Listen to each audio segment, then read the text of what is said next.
Čau! Pirmā nedēļa jaunajā uzņēmumā ir pagājusi, un kas ir izdarīts? Ir uztaisīta mājaslapa, palaista rojas.lv. Varat apskatīties. Tiks vēl veikti pāris labojumi viņā, pievienos klientu atsauksmes, esošo darbu paraugi, un komandas sadaļa tiks papildināta. Tad esam ievalkušies ofisā, ir 5 atslēgas novilētas. Kā jums liekas, ko tas nozīmē, kāpēc 5? Ir tad, galdi tur jau bija. Galdus mēs arī atstāsim. Man patīk tie galdi, bet būs krēsli jāpasūta. Un tie paliknīši ir pasūtīti jau krēsliem. Nevis pasūtīti, bet nopirkti. Ikea bija atlaides, un kolēģi aizbrauc nopirka. Un ir vairākas tikšanās jau novadīts, un uz nākamā nedēļa jau 6 tikšanās man vienam ir jau sarunātas, un tad ir vēl citiem.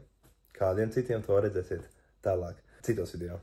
Un ir 2 jauni puiši arī pieteikušies. Ļoti daudz bija pieteikušies, par to nenormāli liels paldies jums. Neskatoties uz to mega heitu, kas TikTokā tur notiek, zem tiem komentāriem, ļoti daudz piesakās. Jau laikam vairāk 50 vai 60 cilvēki ir izteikuši interesi strādāt tādā komandā, kādu es vēlos piedāvāt. Un tas ir ļoti, es tiešām neuzskatu to par pašsaprotamu. Es esmu ļoti pateicīgs tam tādai atsauksmai.